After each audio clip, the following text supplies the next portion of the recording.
Nosotros la clase pasada iniciamos con lo que eran las teorías del crecimiento económico. Planteamos un breve resumen de los acontecimientos teóricos en cuanto al crecimiento económico y vimos la importancia del crecimiento económico o de las teorías del crecimiento económico a lo largo del tiempo y cómo perdieron relevancia en un tiempo y volvieron nuevamente a tomar su importancia. Estos modelos de crecimiento, les decía yo que existen dos tipos o dos enfoques de crecimiento económico. Uno son los modelos de crecimiento exógeno y los otros son los modelos de crecimiento endógeno. ¿Cuál es la diferencia? Su nombre los dice. Los modelos de crecimiento exógeno no explican el crecimiento económico dentro del modelo, sino que lo explican externamente. Por eso se llaman modelos de crecimiento exógeno. Y los modelos de crecimiento endógeno sí explican el modelo dentro de sus planteamientos teóricos y dentro de los supuestos que establecen. Sin embargo, a pesar de que hay modelos de crecimiento endógeno y exógeno, la modelización de esos modelos difiere. ¿Qué quiero decir con eso?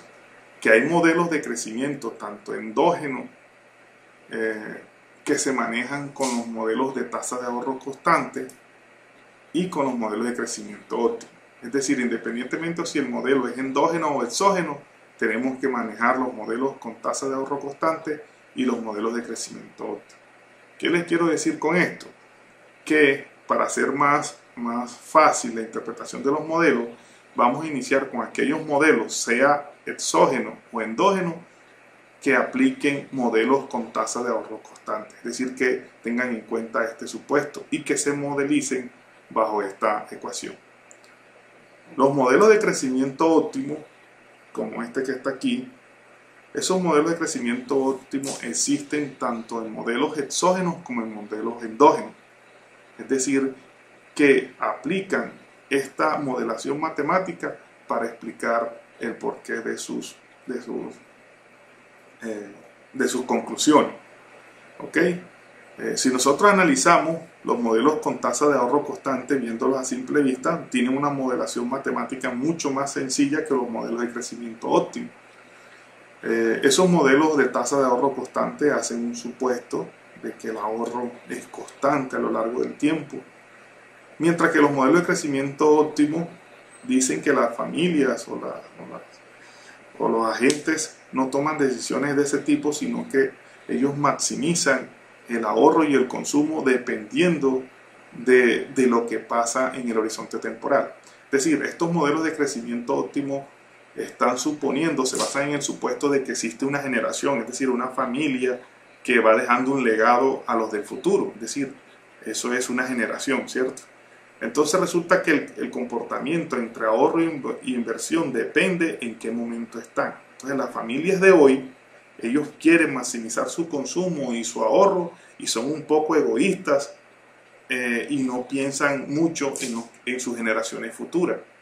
Eso explica mucho lo que pasa actualmente en las economías mundiales, que nos estamos centrando en el tema del consumo, del ahorro presente y no estamos pensando en nuestras generaciones futuras. Es una base de análisis que sirve también para identificar y ejemplificar también los modelos de desarrollo sostenible.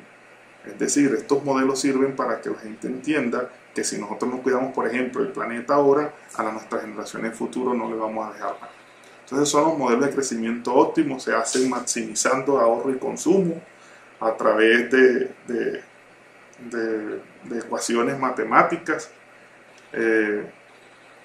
un poquito más complejas, no es que sean tan complejas como tal, simplemente que el análisis es mucho más sofisticado, por decirlo así.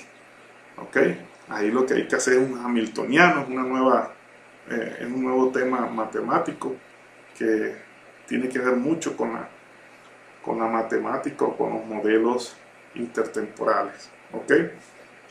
Entonces quería comentarles eso. Entonces, independientemente, lo que les quiero decir, si el enfoque son los modelos exógenos o endógenos, vamos a ver primero los modelos que tengan como base tasa de ahorro constante.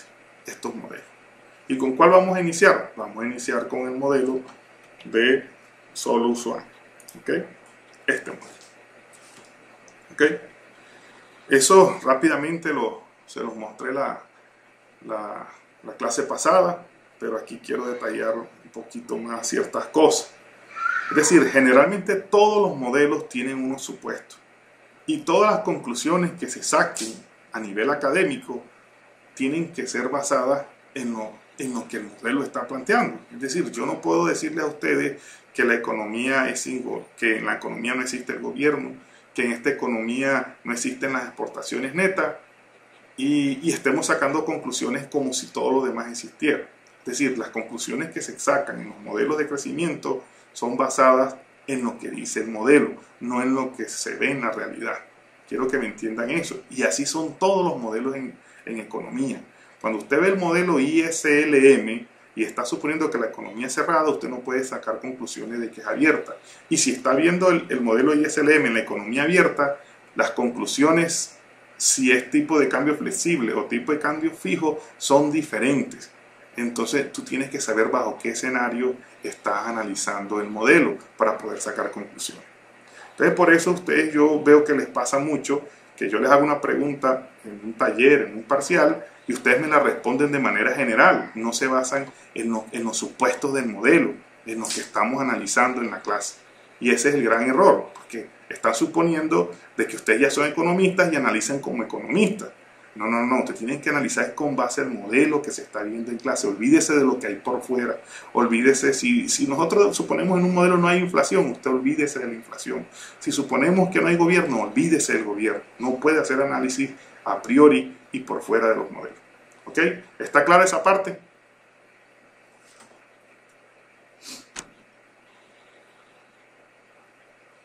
No lo oigo. Sí, señor. Claro. Ok. Claro. Listo. Bueno, entonces iniciemos con el modelo de Solus Swan. Este modelo nos muestra inicialmente, o nos dice que hay dos supuestos básicos. Mírenlo en el título, dice que la economía es cerrada y que no existe gobierno. ¿Qué significa que la economía es cerrada? Cuando nosotros analizamos la ecuación fundamental o la ecuación macroeconómica que todos conocemos, y decimos que la oferta de la economía es igual a la demanda agregada, nos damos cuenta que el PIB es igual al consumo privado más la inversión más el gasto público y las exportaciones netas. Esta es la identidad de la renta nacional, todos lo sabemos, ¿cierto? En este modelo vamos a suponer que no existe gobierno, es decir, que el gasto público es cero y no existen ni importaciones ni exportaciones, es decir, que la economía es cerrada, no intercambia con otros países. Por lo tanto, miren, la economía es cerrada. Si la economía es cerrada y no existe gasto público, entonces esta identidad matemática se me simplifica.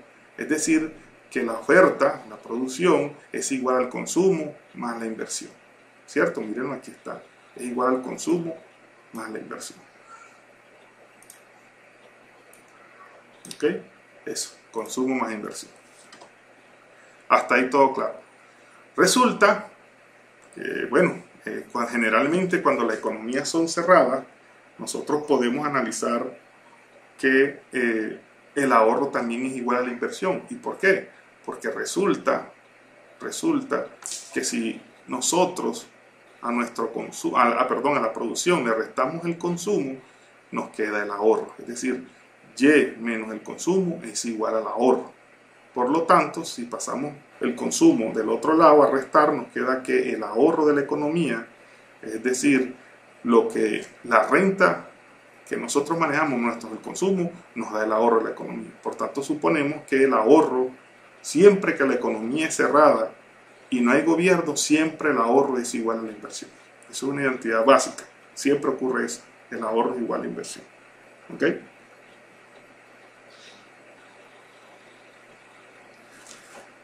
Lo que nosotros vamos a intentar explicar aquí, o más bien lo que Solus Swan trataron de explicar o explicaron en su modelo de crecimiento económico, es el papel que juega la inversión en capital físico como motor fundamental del crecimiento.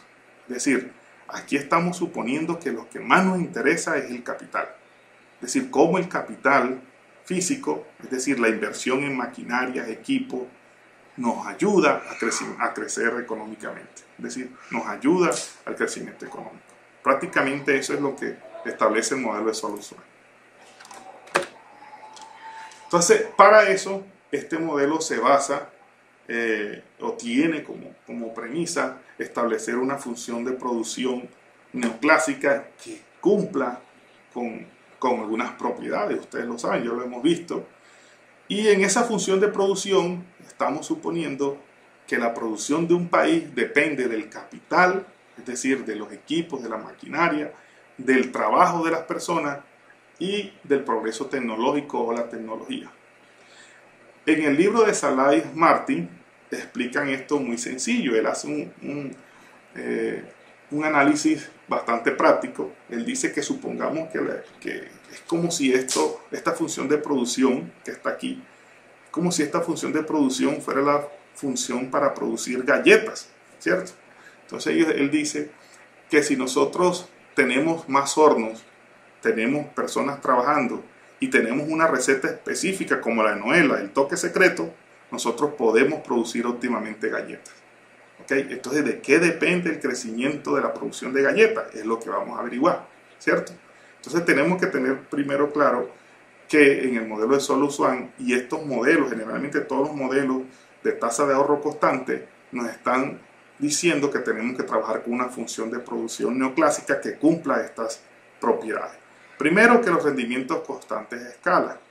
Rendimientos constantes a escala significa de que si yo multiplico los factores productivos por un valor igual, la producción tiene que hacerlo de igual forma, o sea, crecer de igual forma. Es decir, por ejemplo, si yo multiplico el capital y el trabajo por 2, la producción debe duplicarse.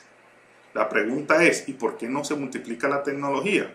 Bueno, aquí el libro, y sobre todo el autor, dice algo muy importante, que es que mejor dicho, establece la relación entre bienes rivales y bienes no rivales.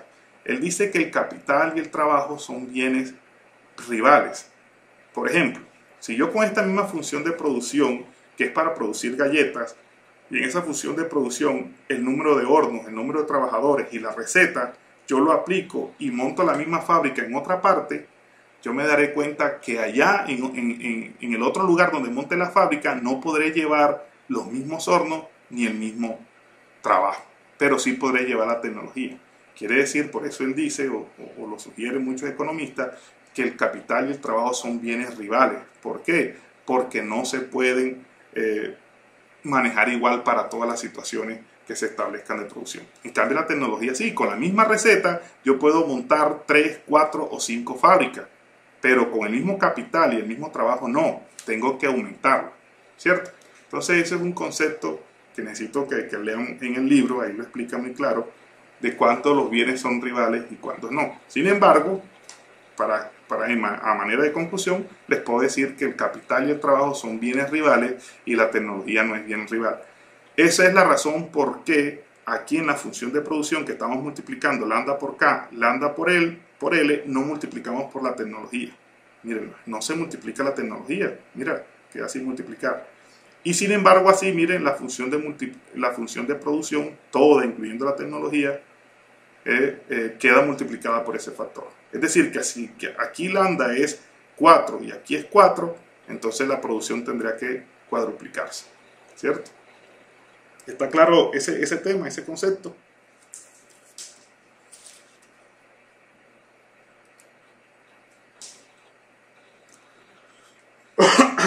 Entonces ustedes saben que este capital, este trabajo y esta tecnología son los famosos factores de producción. Es decir, estos factores son los que hacen que la producción crezca o decrezca, ¿cierto?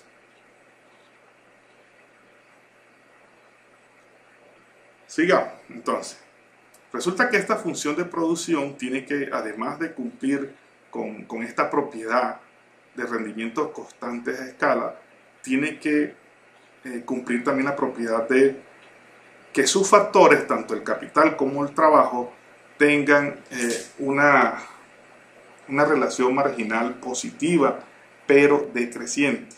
Es decir, el producto marginal del trabajo y el producto marginal del capital tienen que ser positivos pero decrecientes. ¿Qué significa eso? Eso significa que tanto el trabajo como el capital, su primera derivada, como aparece aquí, tiene que ser mayor que cero. Es decir, en la medida que yo voy aumentando capital, la producción va a aumentar también. En la medida que yo vaya aumentando trabajo, la producción va aumentando. Eso significa que es positiva, ¿cierto? Pero, ¿por qué se dice que es decreciente? La segunda derivada, miren la segunda derivada, esto lo derivo otra vez, la segunda derivada es negativa y es decreciente. ¿Por qué?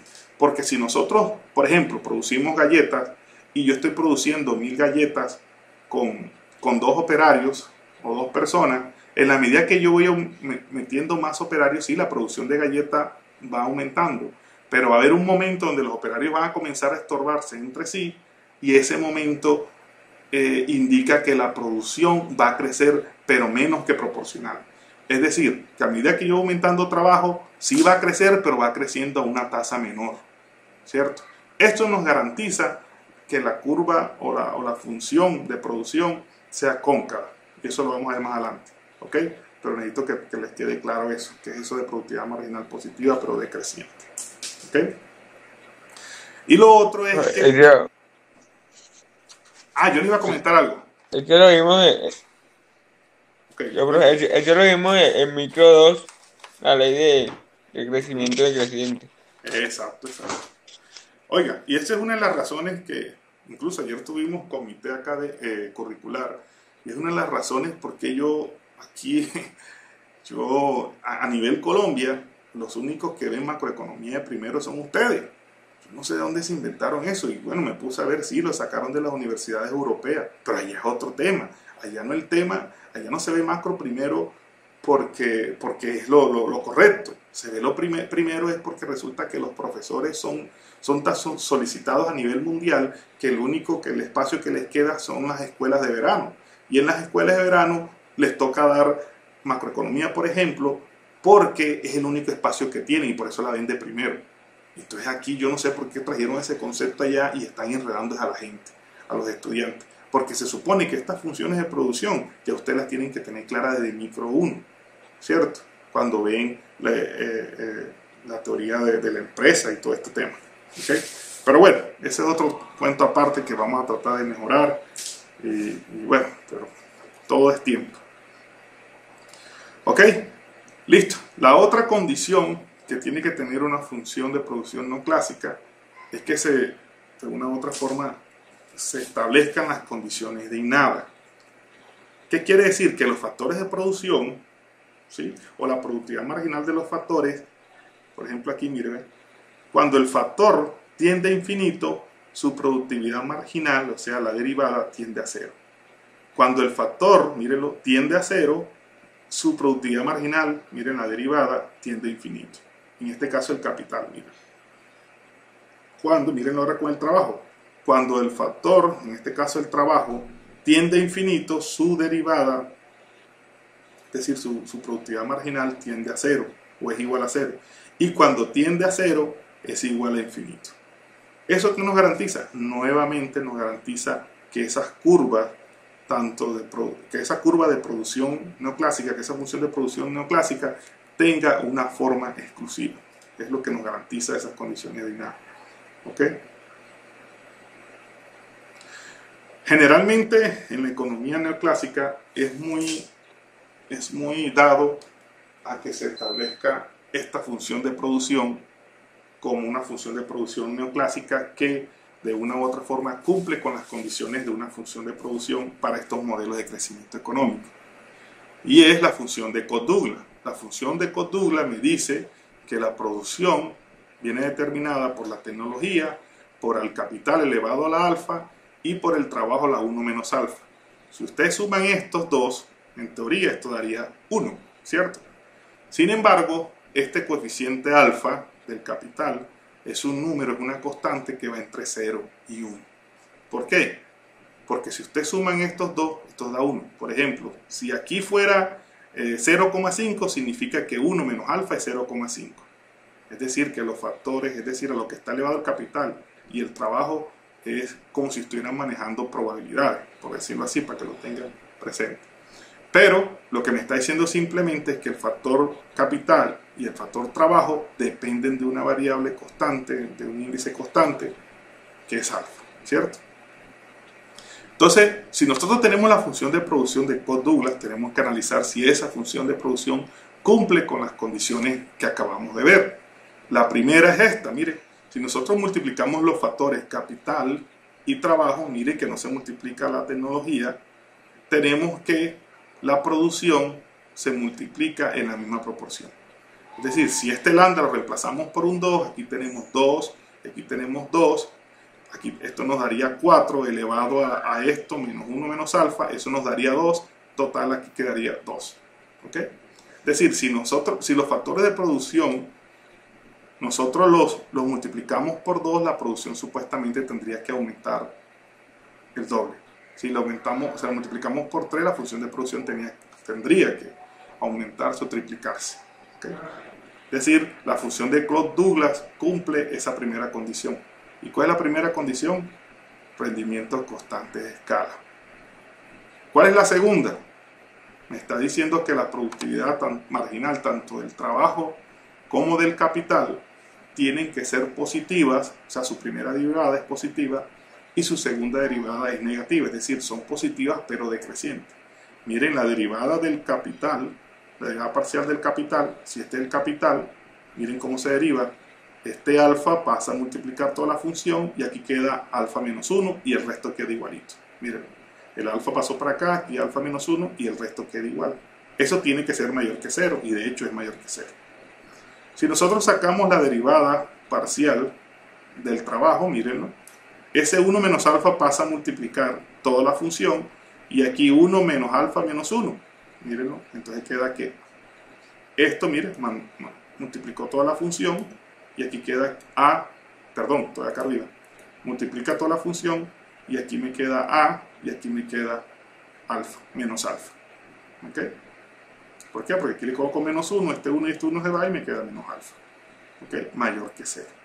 Entonces la derivada me está diciendo que esa función de Codd-Douglas cumple perfectamente la condición de rendimientos marginales decrecientes. Rendimientos marginales decrecientes. Primera derivada positiva, segunda derivada negativa. Ahí está como se saca, muy sencillo. ¿Okay? A veces uno se abruma por el montón de letras y numeritos, pero es que es muy sencillo. Miren, la segunda derivada, ¿qué es? Si yo tengo aquí este a, este pasa a multiplicar toda esta función. Mírenlo. Paso aquí a multiplicarlo y aquí este se le resta otro y queda menos 2. ¿Ya? Y el resto queda igual. Es sencillo.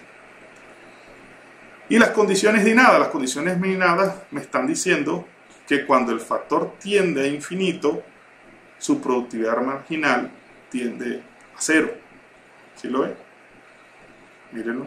Y cuando el factor tiende a 0, su productividad marginal tiende a infinito. Igual con el trabajo. ¿Okay? Lo que me está mostrando esta diapositiva, y lo muestra muy bien el libro también, o sea, de igual forma lo muestra el libro, me está diciendo que la función de Codd-Douglas cumple con todas las propiedades de las funciones neoclásicas. Bueno, un poco de historia para que recuerden Codd-Douglas, o Paul Douglas, perdón. Paul Douglas era senador de Estados Unidos y siendo senador se le ocurrió este tema. Él hizo un análisis de por qué la productividad del trabajo, por qué la productividad del capital tenían tasas de rendimiento diferentes. Total, él no sabía mucho de matemática y fue de un amigo llamado Charles Scott, y él de una u otra forma le modeló matemáticamente su teoría y llegaron a estos resultados. Por eso se llama Codd-Douglas, la función neoclásica. ¿Okay?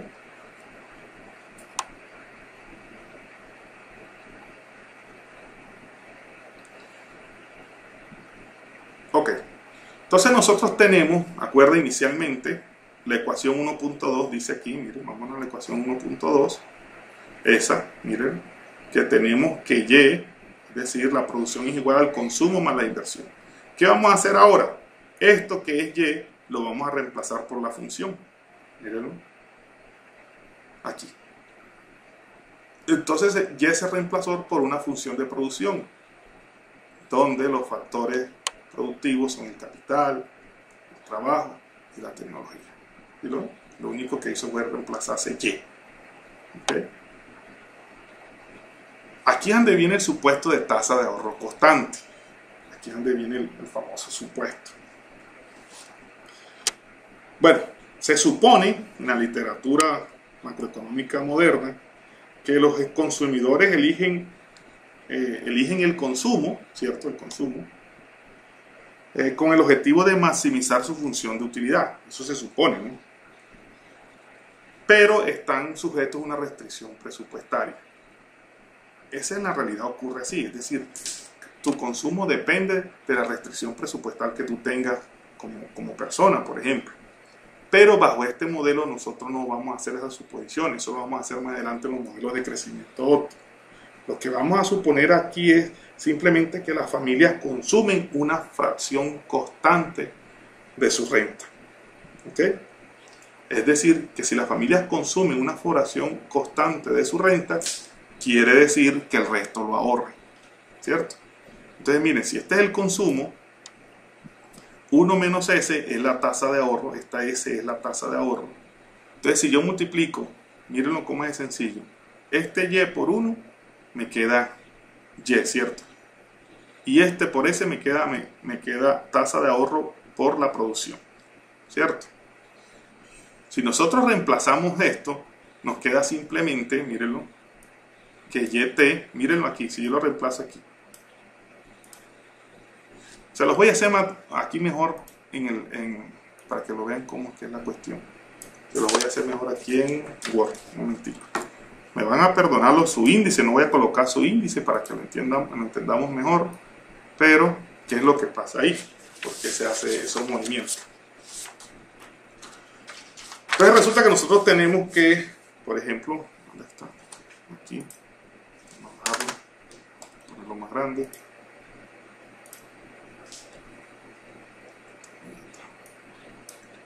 Ok.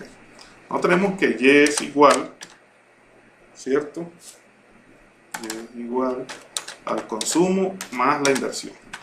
Mayúscula. Consumo más inversión. Vamos a olvidar ahora, por ahora, de los subíndices, ¿cierto? Pero resulta que nosotros tenemos que Y es igual, Y es igual a 1 menos el ahorro, esta sí es minúscula, Y más la inversión.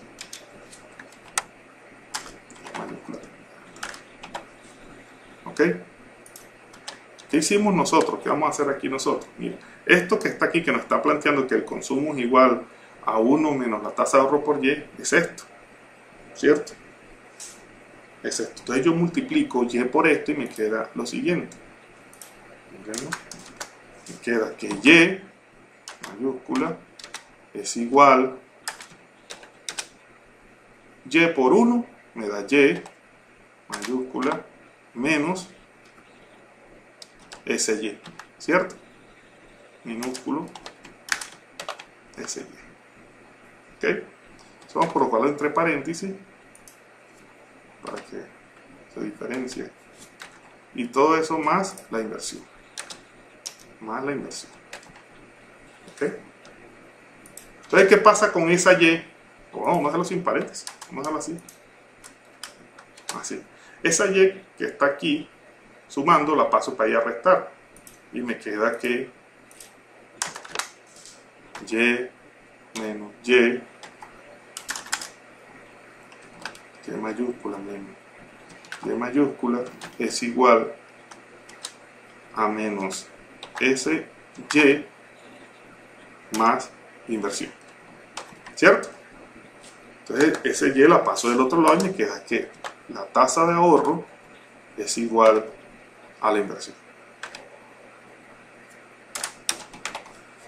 Y esto es lo que me dice acá, mírenlo, que la tasa de ahorro de la economía es igual a la inversión. SSY, ¿qué es?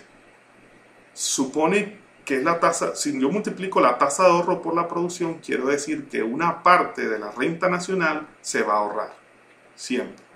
Entonces, esa parte de la renta nacional que se ahorra en este modelo, como un modelo de economía cerrada, y como es un modelo donde no existe gobierno o no existe gasto público, entonces el ahorro es igual a la inversión. ¿Okay? Entonces, por eso se dice que este modelo es un modelo de tasa de ahorro constante. ¿Sí lo es? Porque siempre la tasa de ahorro la vamos a tener ahí constante. Pero ¿qué pasa con la depreciación? Bueno, ¿qué es lo que viene ahorita? Ahorita viene la tasa de depreciación constante. Vamos a ir colocando aquí los supuestos. Primer supuesto del modelo. Primero, una función de producción neoclásica. Ya ustedes saben que esa producción, la función de producción neoclásica tiene que cumplir con rendimiento constante de escala, rendimientos marginales decrecientes y las condiciones de nada. ¿Ok? Primero, función de producción neoclásica. Segundo, tasa de ahorro constante.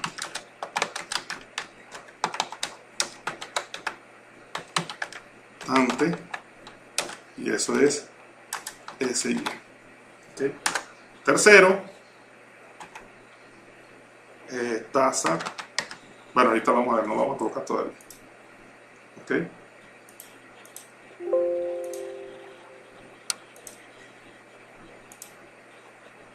Ok. La tasa de depreciación constante.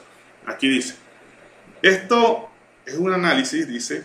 Ustedes saben que generalmente la razón que lleva a las empresas a invertir no es que quieran hacerlo por hacerlo. Las empresas invierten es porque necesitan maquinaria, necesitan equipos para aumentar la producción. Por eso es que invierten. Si no, no invirtieran.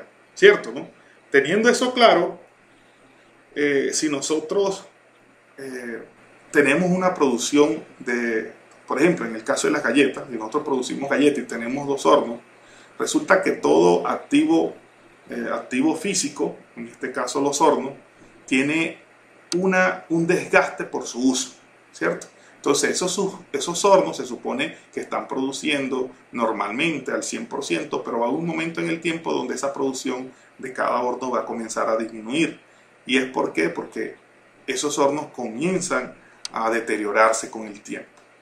Entonces ese deterioro de los activos fijos, en este caso del capital, se le conoce como depreciación. En este modelo se va a simbolizar con ese delta que aparece ahí. Entonces la tasa de depreciación, ya ustedes saben, es el desgaste, en este caso, del capital, ¿okay? De las maquinarias, de los equipos. ¿Okay? Entonces si nosotros tenemos la inversión en maquinaria, nosotros podemos decir que esa inversión que se hizo en maquinaria es la inversión neta, ¿cierto? Inversión en maquinaria es la inversión neta. Como existe una depreciación, si yo a esa inversión en maquinaria le sumo la depreciación, yo puedo decir que eso se llama inversión bruta. ¿Ok? Entonces, tenemos que tener en cuenta varias cosas. Quiere decir, miren lo que está aquí, que la inversión depende del crecimiento del capital más la depreciación. ¿Okay? Esa D significa depreciación. Resulta que esa inversión que se hace, nosotros podemos trabajarla de otra forma. Les había dicho que existe una depreciación constante. Es decir, aquí vamos a suponer que la tasa de depreciación de esas maquinarias va a ser constante. Y es una proporción del capital. Es decir, si yo invierto, digamos, en capital para 8 hornos, por decirlo así, la tasa de depreciación es delta multiplicado por los 8 hornos. ¿Okay? Entonces, esta función de inversión que me dice que el crecimiento del capital, bueno, aquí hay una cuestión nueva que hay que analizarla. Esas variables que tienen unos punticos arriba, ese puntico dice que es el crecimiento a través del tiempo. ¿Okay? Cada vez que una variable tenga un puntico es su crecimiento a través del tiempo. ¿Okay? Es decir, me está diciendo que la inversión es igual al crecimiento del capital a través del tiempo más la depreciación. Pero como esa depreciación depende del capital, lo vamos a poner que dependa del capital exclusivamente, quiere decir que la inversión es igual al crecimiento del capital, mírenlo, en el tiempo, más la depreciación del capital. Es sencillo, ¿sí? Delta es la depreciación del capital. Entonces, el otro supuesto es que también tenemos una tasa de depreciación constante.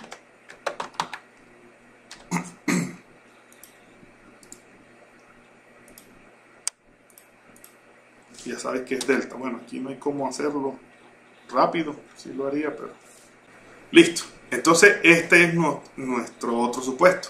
Estos se llaman supuestos adicionales: tasa de ahorro constante y una tasa de depreciación constante. Ya teniendo esto, nosotros podemos sustituir aquí en la ecuación 1.6, mírenlo, podemos sustituir esta que acabamos de encontrar y esta que es la 15.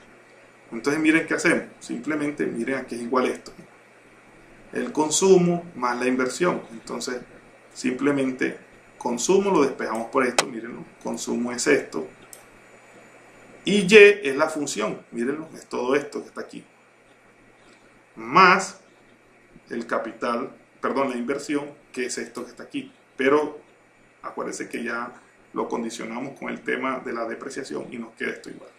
Es decir, que ahora la función es esto. ¿Okay? Si nosotros despejamos el crecimiento, mire, de aquí el crecimiento, acuérdense, el crecimiento del capital a través del tiempo, lo despejo, es decir, lo dejo aquí, paso por a todo el mundo a restar de aquel lado, me queda que la tasa de ahorro, si yo multiplico esto por 1, igual que ahorita, mira, esto lo multiplico por 1 y esto por el ahorro, esto que multiplico por 1, al pasarlo de aquel lado se cancela y me queda igual. Entonces la tasa de ahorro, ¿por qué? Es S multiplicado por Y. Esto es Y, la función. Mírenlo, aquí está. Y se los mostré aquí también. Mírenlo. Y es la función. Mírenlo, mírenlo. Entonces me dice que el crecimiento del capital a través del tiempo es igual a la tasa de ahorro multiplicado por la producción por Y, es decir, la tasa de ahorro menos la depreciación del capital. ¿Ok? Esa ecuación 1.8 se le conoce como ley de acumulación del capital agregado. Acuérdense cuando inicié el tema que yo les decía que lo que teníamos o lo que trataba de explicar Solow y Swan en su modelo es que el insumo capital era el determinante más importante en el crecimiento económico. ¿Okay? Después, lógico, esas teorías fueron controversiales y vinieron otras teorías que dijeron, no, esto no es así, esto es así. Y bueno, más adelante lo vamos a ver. Incluso consideraron algunos que ya no se hablara de capital solamente refiriéndose al capital en maquinaria, a la inversión en maquinaria, sino que se hablara de capital físico y capital humano. De ahí vienen las teorías administrativas del capital humano. No, que ya no son personas ni es recurso humano, sino capital humano. Bueno, eso viene en un modelo que se conoce como acá, que lo vamos a ver después de este. ¿Ok? ¿Qué nos puede decir? Nos puede decir que el aumento en la cantidad de capital generaría un aumento de la producción, ¿cierto? Mírenlo. Es decir, que el crecimiento del capital depende de la tasa de ahorro de la economía. Positivamente, es decir, crece cuando crece la tasa de ahorro, pero decrece cuando la depreciación de los equipos o de las maquinarias aumenta. Mírenlo, una relación inversa. ¿Okay? Hasta aquí yo creo que esto es sencillo. Lo que viene no es tan sencillo. Es otro supuesto. Este supuesto que está aquí. Este supuesto nos está diciendo de que... ¿La pregunta está ahí? Yo creo que la pregunta es ¿por qué vamos a hacer ese supuesto de que la población es igual al trabajo? Les estaba diciendo que este supuesto adicional de que la población total es igual al trabajo, si ustedes lo analizan bien, no es un supuesto muy real. Es decir, ustedes saben que en una economía hay muchas personas que no trabajan. Por ejemplo, en la economía como tal no trabajan los niños, algunos ancianos no trabajan, incluso hay economías mundiales donde las mujeres no trabajan. Y hay gente que está desempleada, no trabaja, y otra que no quiere trabajar.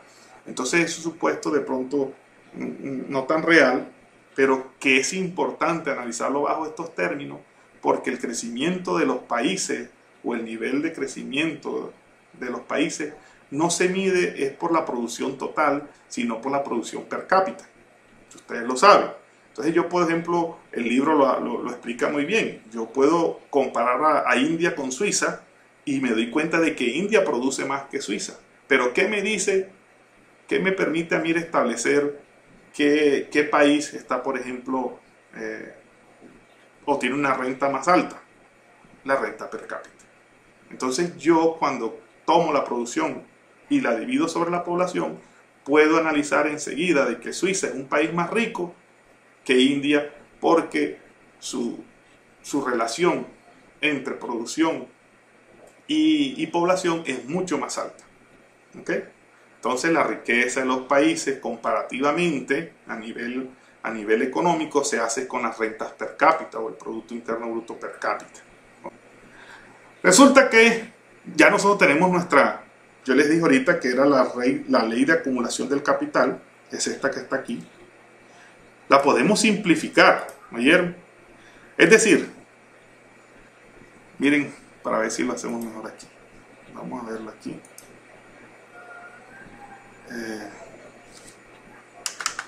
O sea, olvidándonos de los subíndices y todo este tema, podemos que ese K que está ahí creciendo, mayúsculo, es igual a ese minúsculo por Y.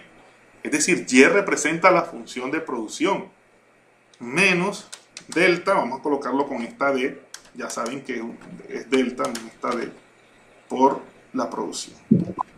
¿Cierto? No, profesor, estas clases están pesadas. Sí, están pesadas, por eso les dije, miren, otra cosa, antes de venir a las clases yo les digo, oiga, léase el libro. De ahora en adelante vamos a utilizar el libro de Salah y Martin. Échenle por lo menos una leída para que vean que comienzan a entender esto. Pero esto ustedes se los aseguro que no lo aprenden en una clase. Yo para aprender esta vaina no fue sencillo. Yo lo estudié primero en la carrera. Y eso no porque el profesor me lo dio, fue porque yo me interesé en este tema y comencé a estudiarlo. Y después en la maestría fue una locura estudiar esta vaina. Y es decir, ha sido un proceso para poderlo entenderlo, para poderlo explicar. Porque es que en la medida de que yo pueda explicar esto más fácil, quiere decir que lo estoy entendiendo más. ¿Cierto?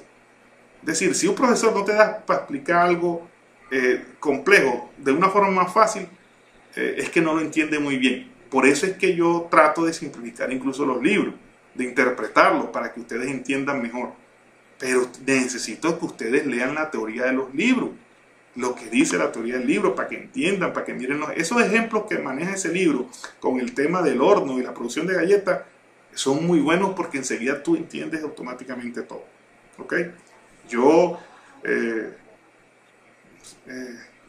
generalmente en estos temas de modelo de crecimiento, este libro lo vine a conocer ya terminando la maestría. Yo hubiera conocido este libro antes, esto para mí hubiera sido muy bueno haber conocido este libro. Incluso mi tesis la hubiera, creo que lo hubiera hecho en temas de crecimiento. ¿Ok? Entonces, mire, si nosotros vemos esto aquí, ya yo les dije que eso se llama ley de acumulación de capital. Miren, ley de acumulación de capital. Esa ley de acumulación de capital es eso que está aquí, mírenlo, eso que está ahí, vamos a ponerle un color, no sé, ahí, es lo mismo esto, mírenlo, es esto mismo que está aquí. Lo único que aquí, en vez de Y, es toda la función completa, o sea, lo que vale Y, la función de producción. Pero es exactamente lo mismo. Miren, sencillo. ¿Ok? Entonces, ¿qué pasa? Supuesto adicional. Ya le dije cuál es el supuesto. La población total es igual a los trabajadores y eso es igual a L. Aquí hay un supuesto adicional. lo voy a colocar de una vez, porque yo no sé por qué el libro lo dice más adelante. El otro supuesto es que esa población total crece a una tasa constante que se va a llamar n minúscula, así. Es decir, el crecimiento de la población es n minúscula. ¿Ok? Por eso lo van a ver más adelante, ahorita lo vamos a ver. Entonces, ¿qué me está diciendo esto aquí? Simplemente me está diciendo que tome todas estas variables y las reste. A ver acá, esto está al revés. Aquí esta es minúscula y este es mayúscula. Me está diciendo, bueno, como es renta per cápita, quiere decir que voy a coger esa ley de acumulación de capital y la voy a dividir sobre la población. Entonces, es esto. Acuérdense que este K no es capital, es el crecimiento continuo del capital. Tiene un puntico, hay que, para abreviar, no se lo coloque aquí. Pero, bueno, ya lo voy a colocar. Un momentico, aquí se lo coloco rápido. Ya está. Está la ecuación. Le voy a poner un acento. Ya está el acento.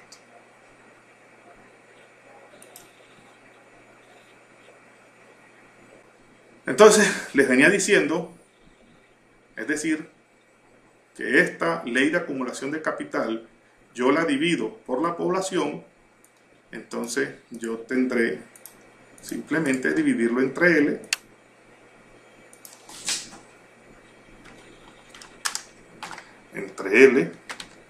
todo, aquí es Y, la divido entre L,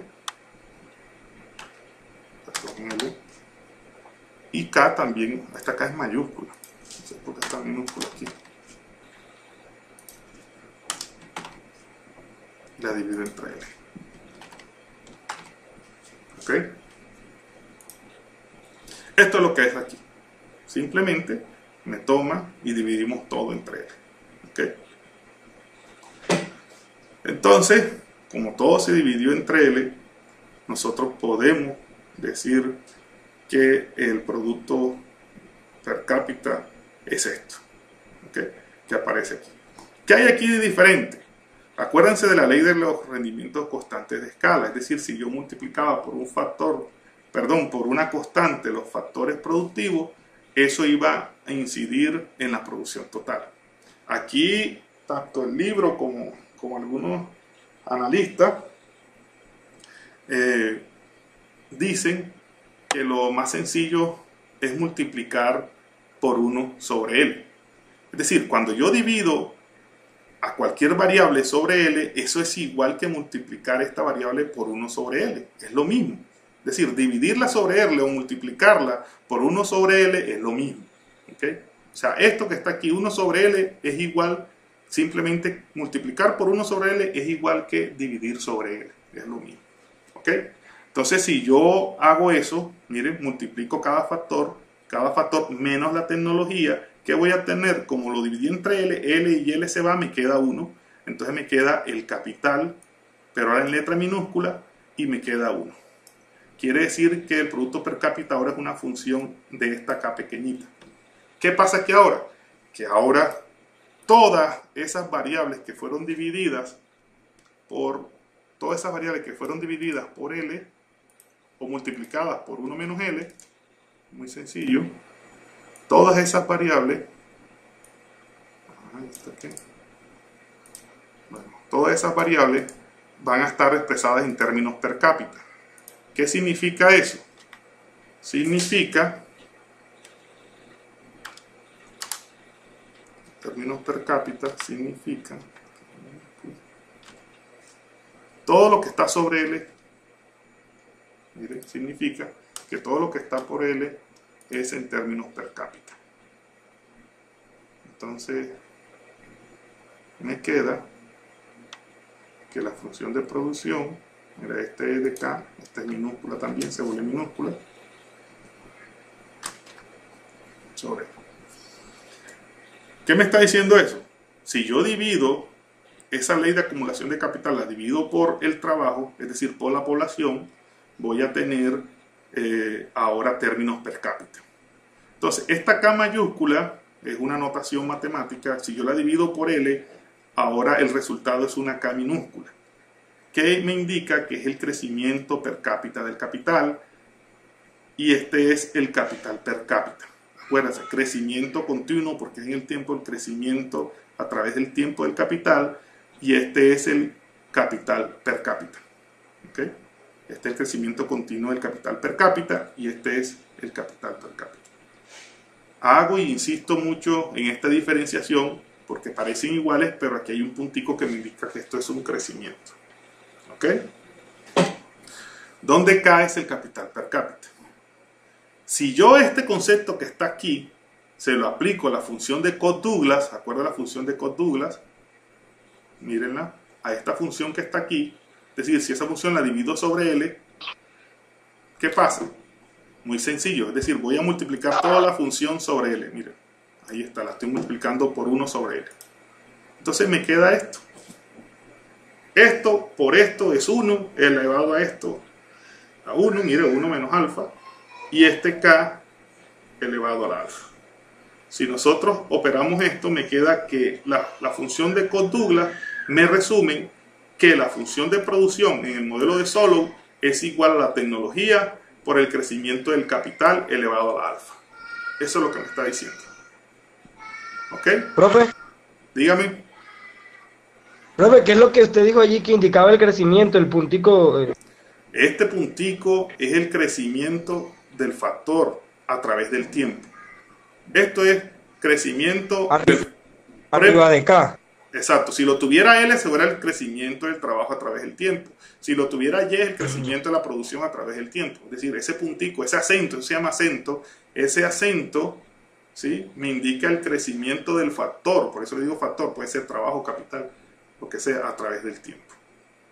Ah, bueno, listo, profe, gracias. Entonces, miren, esto aquí es muy sencillo. Simple. O sea, esto se ve complejo, pero es muy sencillo. Yo no le veo mucho complique.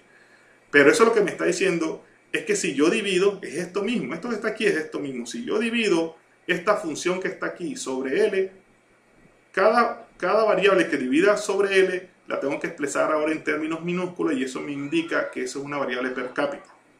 Es decir, este K punto sobre LT es igual a K minúscula punto, que me indica que es el crecimiento del capital per cápita.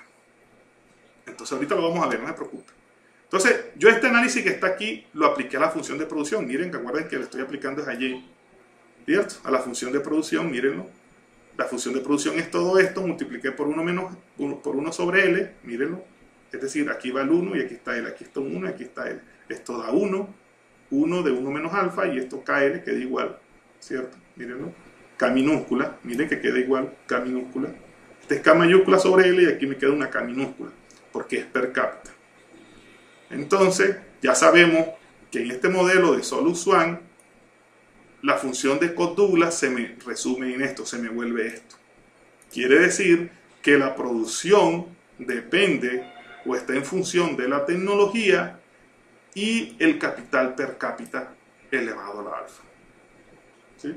Eso es lo que me está diciendo.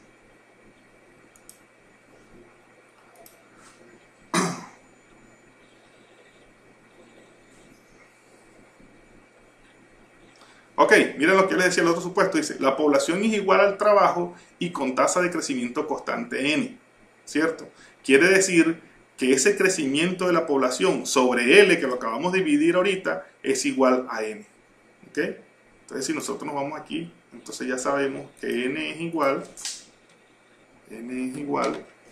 al crecimiento. Aquí lo tenemos. Copiar. El crecimiento de L sobre L.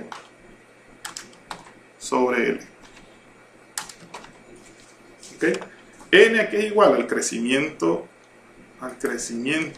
del trabajo a través del tiempo sobre L. Es decir, que este es per cápita. Esta N es per cápita, es decir, es un crecimiento constante per cápita. ¿Ok? Mírenlo, aquí está, es esto que está aquí. Entonces, si nosotros tenemos eso, dice la tasa de crecimiento del capital por persona, que es igual, esto, KT. Miren, aquí es igual en la K minúscula, el crecimiento del capital por persona es igual acá. ¿A qué? Es igual al crecimiento del capital sobre L. Aquí, ¿qué hace? ¿O qué hace? ¿Cómo se muestra en el libro? Es muy sencillo. Aquí lo que se hace, se deriva, hay que buscar el tema marginal, se deriva y se aplica la regla de la cadena, o la regla de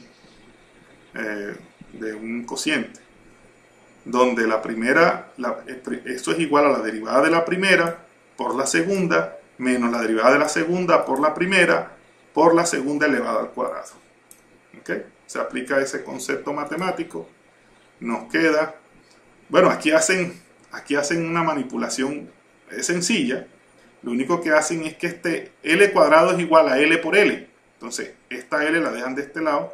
Mírenlo, vamos a hacerlo aquí, para que lo entiendan mejor. ¿Dónde sale eso? Ok. Esto que está aquí es lo mismo como si yo expresara K. Vamos a olvidarnos de los subíndices y del acento. Inicialmente me voy a olvidar porque entonces como si yo dividiera eso entre L por L mayúscula por L.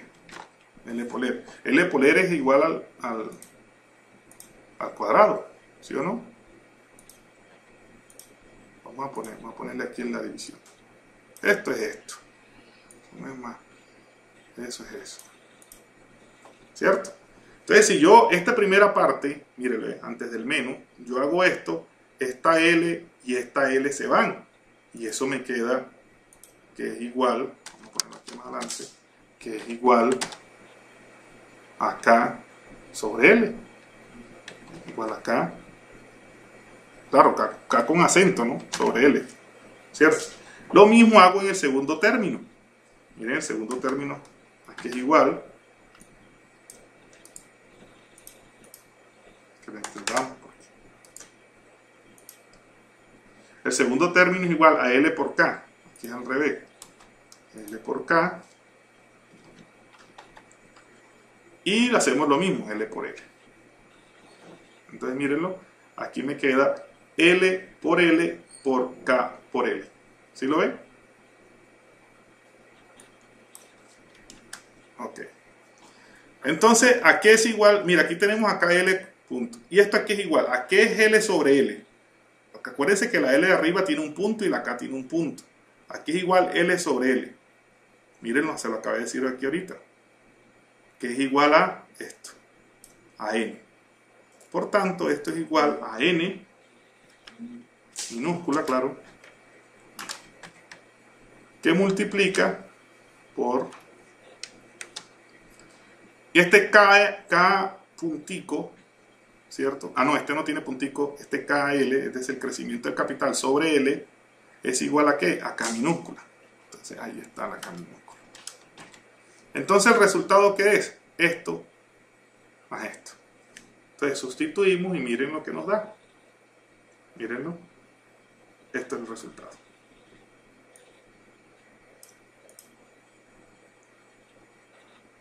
¿Alguna pregunta ahí? ¿Aló? ¿Están?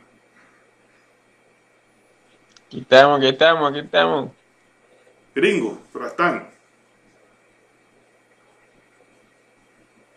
Ah, aló. Continúe, profe, continúe. Continúe, profesor, siga. Ah, bueno, Tranquilo. no, simplemente le estoy diciendo cómo se manipula esto, se opera esto. Entonces yo podemos decir, aquí dice, si K es igual a K sobre L, K punto, miren, K punto es igual a K sobre L. Entonces la derivada de K sobre L la sustituimos en la ecuación esta que yo les dije que era ley de acumulación de capital. ¿Dónde está? Esta, mírenlo, la sustituimos ahí. En 10, en 12 y en 10. Creo que es esta. Ah, ok, yo voy en esta. Entonces nos queda que el capital está en función de la función de Codd-Douglas menos la depreciación del capital, menos esto que acabamos de ver aquí. ¿Ok? Miren, simplemente se reemplazó. Aquí hay otra cuestión en este modelo,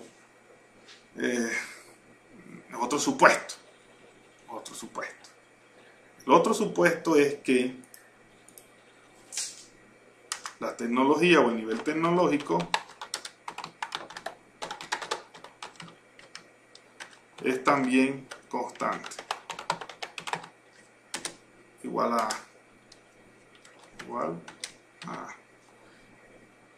Ustedes dirán, pero ven acá, si ahí, ¿cómo así que igual a? Si esta A es igual a esta A. No, no es igual. Lo que me está diciendo ahí es que esta A que yo tenía a través del tiempo la dejé constante, es decir, que no se va a mover a través del tiempo. Es decir, esto es una A, es una constante, es un valor. Entonces, si yo sustituyo esa A en la ecuación fundamental de Solow, que es esta que está aquí, la ecuación fundamental de Solow, miren, que es exactamente igual, lo único que en vez de tener el AT es una A sola, ¿cierto? Esto es igual, porque resulta que aquí lo metieron, aquí sacaron factor común, es decir, saco del paréntesis y entonces queda menos delta, menos por más n multiplicado por KT. Entonces, si este capital per cápita lo multiplico por delta, me da menos delta KT. Y si lo multiplico por n, me da menos n KT. ¿Por qué? Porque acuérdense que hay un menos para destruir el paréntesis y cambian de signo. Entonces, lo que se hizo fue que se sacó factor común y se agrupó de mejor forma. Yo particularmente lo hubiera hecho desde aquí y simplemente con la tecnología cambiar la A. Es decir, la diferencia entre esta ecuación y esta realmente es que la tecnología pasó de ser una variable que crecía o variaba con el tiempo a ser una variable constante. ¿Ok? Y esto se le conoce como ecuación fundamental del modelo de Solow. Mejor dicho, esta es la ecuación de crecimiento económico de Solow. Esto que está aquí. ¿Ok? Si nosotros esa función de Solow la introducimos a Codd-Douglas, por decirlo así, acuérdense que la función de Codd-Douglas ya nosotros dijimos que era igual a ¿qué? Miren, a A por K alfa. Es decir, a la tecnología por el crecimiento del capital. Acuérdense que esa K minúscula es crecimiento del capital elevado al alfa. Entonces lo que hago es sustituir simplemente. ¿Ok?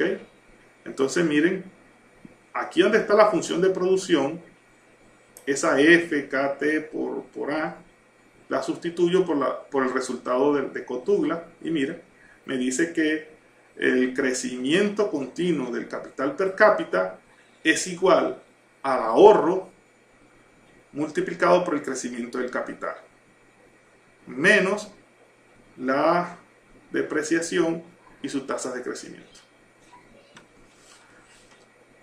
¿Qué podemos interpretar ahí? Inicialmente, que el stock de capital dice per cápita es la diferencia entre el ahorro bruto, miren, el ahorro bruto, y este factor, que es la tasa de depreciación más la tasa de crecimiento de la economía.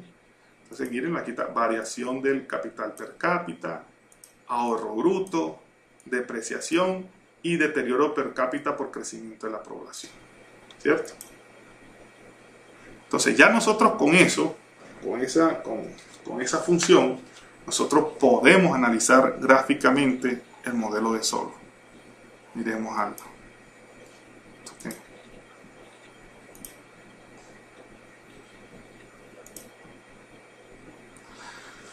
Miren, esa es una gráfica donde el capital, miren, esta acá es que el crecimiento del capital per cápita.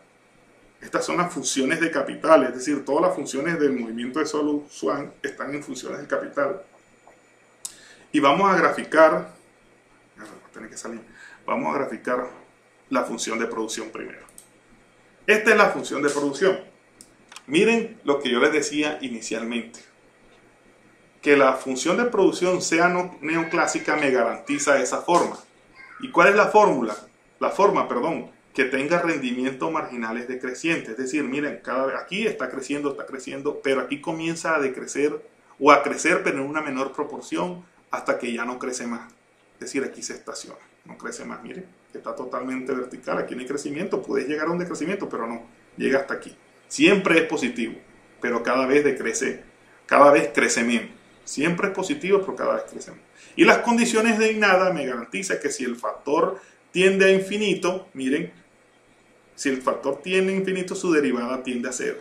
Y si el factor tiende a cero, su derivada tiende a infinito. O sea, las condiciones de nada me garantizan la concavidad, ¿ok?, de esta curva. Ese es Y. ¿Qué es Y? La función de producción. Eso es la función Codd-Douglas en este caso. ¿Ok? Resulta que nosotros ahora tenemos que analizar los dos componentes de la ecuación. ¿Cómo hago para que esto se vea más pequeño? Vamos a hacerlo así mejor. Creo que así. Y yo puedo... Sí, señor. Aquí. Ok, esta es la función de nosotros. Miren dónde está. Esta función, perdón. Esta es la función de producción.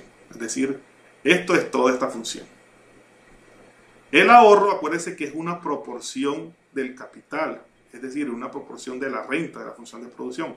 Por tanto, el ahorro tiene la misma forma que la función de producción, pero lógicamente hay una diferencia entre el ahorro y la producción. Y ustedes saben por qué. Porque se supone que el ahorro, dice, es una parte de la producción. Mira, ahorro por Y, una parte de la producción. Entonces, por ejemplo, esta diferencia, ahora lo vamos a ver qué es. ¿Ok? Y para el otro gráfico es esta parte, que está aquí, la depreciación y la tasa de crecimiento. Me voy a disparar de nuevo. Ok. Esa es la depreciación y la tasa de crecimiento. Esta es la forma gráfica de la ecuación fundamental de Solus. Es decir, el modelo de crecimiento de Solus se representa gráficamente de esta forma. ¿Qué me está diciendo eso? Me está diciendo que cuando el crecimiento del capital es igual a cero, miren, cuando es igual a cero, ¿qué pasa? Miren, todos parten de cero. O sea, ese punto en realidad no me está diciendo mucho. Pero, por ejemplo, no lo coloquemos cero, sino que colocamos que ese crecimiento de capital está en un nivel bajo. Cuando eso ocurre, miren, si yo estoy aquí en un nivel K, ¿cierto? En un nivel de capital K, esto puede ser cualquier valor, este nivel de capital 0, esto que va de aquí hasta la función de producción, ¿eso qué es? Eso es el producto interno bruto, ¿cierto? Eso es el PIB. ¿Okay? Este punto hasta la función de ahorro me está diciendo que eso es igual al ahorro. Lo voy a poner más grande mejor. Ya aquí ya la función la vieron. Miren.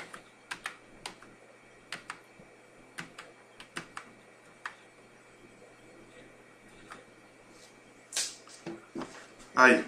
Esa es la producción, ¿cierto? A ese nivel de K, ese es el nivel de producción. A ese mismo nivel de K, el ahorro es esto. Y la diferencia entre la producción o la renta y el ahorro, es decir, la diferencia entre la renta y el ahorro, es el consumo. ¿Sí lo ven? Entonces, ¿qué hace que la función de ahorro no sea igual a la función de producción? Que esta función de ahorro no tiene el consumo. ¿Sí lo ven? Esa diferencia que hay aquí es el consumo. O sea, la diferencia entre la función de producción y la función de ahorro es el consumo. Eso me parece una pregunta de falso y verdadero o selección múltiple. ¿Ok? ¿Y qué es lo que está por debajo de la función de ahorro? A partir del nivel K0 es la inversión. Entonces ya ustedes saben que Y, es decir, la producción, el Producto Interno Bruto o la renta es igual al consumo más la inversión. ¿Ok? Y entonces, ¿cuál es la tasa de crecimiento? la tasa de crecimiento del capital. Es esta parte. Es la parte de la inversión que está por encima de la renta de depreciación, pero por debajo del ahorro, de la función de ahorro. Este crecimiento del capital a través del tiempo es mayor que cero. Es mayor que cero. ¿Ok? ¿Qué pueden ustedes analizar en esa curva o en esas gráficas, en todas? Que hay un momento en el tiempo donde la tasa de ahorro, mírenlo, es igual a la tasa de depreciación. Un solo momento en el tiempo, una sola vez en el tiempo. Es decir, esto no ocurre nuevamente. Este sigue su tendencia y este seguirá su tendencia. Es decir, ellos nunca se encuentran nuevamente. ¿Ok? Este punto donde la tasa de ahorro es igual a este componente de depreciación y tasa de crecimiento de la población, se le conoce como estado estacionario. Ese estado estacionario, ese supone que es el fin último de las economías. Es decir, a donde tendrían que llegar todas las economías en algún momento dado. ¿Qué podemos analizar aquí? Es decir, de este momento cero, de esta inversión cero, adelante, esto es un montón de crecimientos del capital. Miren, aquí el crecimiento del capital, pero a medida que nos vamos acercando al estado estacionario, el crecimiento del capital cada vez es menor. Miren, cada vez es menor hasta que se vuelve cero. ¿Ok? ¿Qué nos está diciendo eso? Una conclusión que les dije cuando presenté los modelos de crecimiento económico. El modelo de Solow no explica el crecimiento a largo plazo. Mírenlo, ¿cierto? Miren el crecimiento del capital. Miren el crecimiento del capital se va reduciendo y por lo tanto si nosotros queremos aquí, llegamos a este estado estacionario, la economía a partir de aquí no crecería más. ¿Ok? Miren, llega hasta aquí. Crecimiento de la producción. Entonces, ¿qué dice Solow? Dice Solow, no, bajo esos conceptos que dice estos que plantearon esta teoría del crecimiento. Solow y Swan, ellos dicen, después del estado estacionario, las economías, antes de llegar al estado estacionario, las economías tendrían que buscar nuevos impulsos al crecimiento económico. Y por eso es que se llama, o por eso se dice que este modelo de crecimiento económico es un modelo de crecimiento exógeno. Porque dentro del modelo no explica el crecimiento de la economía. O sea, dentro del modelo no se explica que la economía crezca a largo plazo. O sea, hay un momento en el tiempo, no sabemos si es 1, 2, 3, 4, 20 años, 50 años. Hay un momento en el tiempo donde la economía bajo este modelo no crece. No va a crecer más. Pero ellos dicen que en la medida de que el cambio tecnológico aumente, es decir, deje de ser constante, eso puede desplazar la función de ahorro, por ejemplo. Es como, a ver, ¿qué hago aquí? Es como si la función de ahorro, vamos a hacerla aquí, vamos a hacer otra. Simplemente copiar, pegar. Es como si la función de ahorro hiciera un brinco, pasara para acá arriba, y la función de producción también.